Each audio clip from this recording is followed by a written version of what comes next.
Housing in Montreal is very different from the English-speaking cities in Canada we've lived in or visited, which mostly follow the standard North American neighborhood style of single-family detached houses that are sometimes broken up by high-rise condo or apartment towers. In Montreal, on the other hand, the dominant kind of housing is duplexes, triplexes, and other low-rise multi-unit buildings that provide more population density than detached homes but less population density than high-rise towers. This unique housing environment exists because French Canada has different architectural traditions from English Canada, and because Montreal is a relatively old city by North American standards. So much of it was built before cars came to dominate public life and urban planning.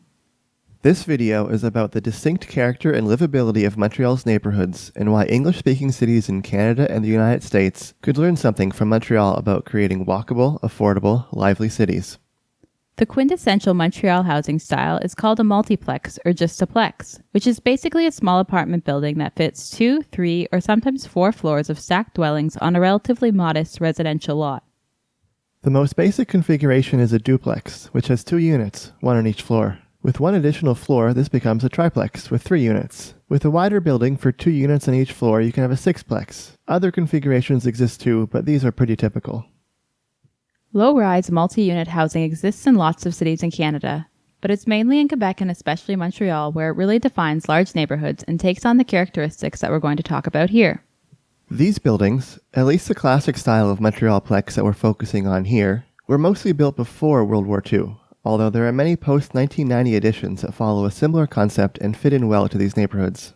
Traditionally in plexes, it was common for the owner to occupy 1 unit and rent the rest out, although a variety of occupancy structures are possible. Sometimes all units are rented, and sometimes the building is divided between different owners, including condo-style ownership. The fundamental fact about the Montreal multiplex that we want to draw attention to is that it can provide significantly more population density than single-family homes, while retaining features of livability like being ground-oriented and providing a sense of space and independence. Why do we want density at all? Well, in a growing city, you really need densification to give people places to live, unless you want to rely entirely on urban sprawl. But that comes with a lot of financial, ecological, transportation, and even health problems.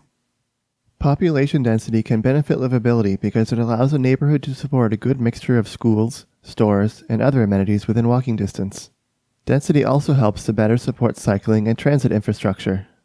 In the neighborhood that we've been living in, which is the densest of Montreal's boroughs, we have 8 markets or grocery stores within a 12-minute walk, along with countless other shops and restaurants, and some of the best bicycle and transit infrastructure in the country. But the housing is still ground-oriented. You can easily step out your door and go to the park around the corner, without having to spend time in hallways or elevators. You can talk to people on the street from your balcony. In a lot of cases, you still have access to a backyard. There's nothing necessarily wrong with high-rises, but they're not for everyone, and they should not be the only outlet for density. This is housing on a human scale.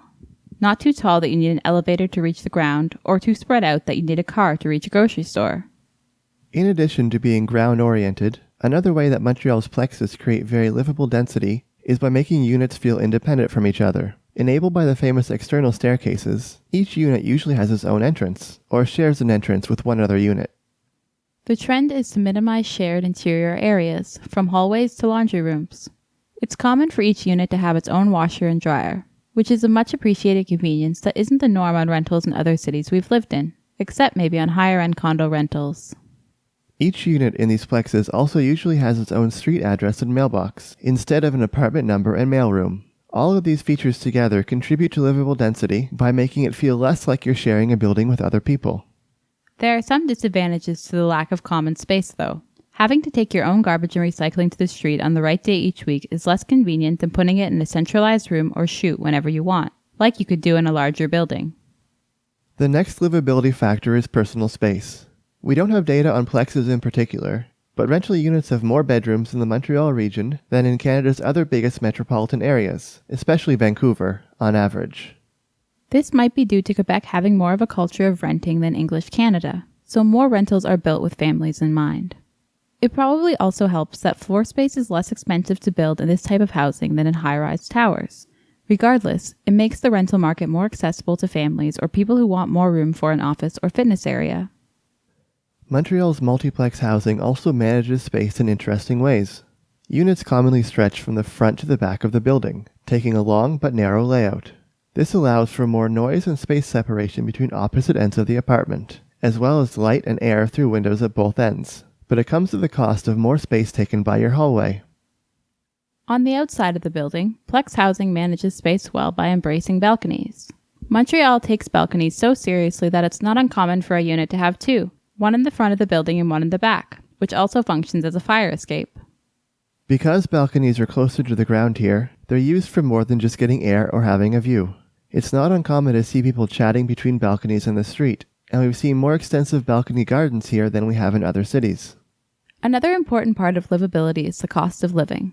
Montreal, like most other Canadian cities, got less affordable in the 2010s, but so far it's still substantially cheaper to rent or buy housing here than in Canada's other two biggest cities, Toronto and Vancouver. Montreal's housing costs are more comparable to mid-sized Canadian cities like Calgary and Ottawa. Montreal's embrace of medium-density housing, in its old and new housing stock, has been argued to be one reason for this, because this type of development uses valuable land more efficiently than single-family homes, while avoiding the extra building costs of high-rise towers. We talked about our current Montreal neighborhood being very walkable, but it's not just the number of shops. It's also the proximity of shops. Residential streets aren't far from commercial streets, and residential streets themselves have some reasonable commercial activity too. You wouldn't want to live close to a bar or live music venue, but what about a bookstore, cafe, or brewing supply store? These things can be found on otherwise residential streets, and they add to vibrancy and walkability without, in our experience, causing any trouble. This is extremely different from the suburban development norm of packing most shops into car-dependent strip malls or shopping plazas. But it's also more of a mixture of residential and commercial uses than we had when we lived in an older, denser neighborhood of Toronto. We're not saying that this type of housing or neighborhood works for everyone. People with reduced mobility might prefer a larger building with an elevator, and people who prioritize space and privacy above everything else will still prefer a house in the suburbs or even the countryside. But after living in Montreal, it seems pretty clear to us that lively, walkable, medium-density neighborhoods can succeed in the North American context. And it's not just a quirky preference of locals, because these are popular neighborhoods for tourists to visit and stay in.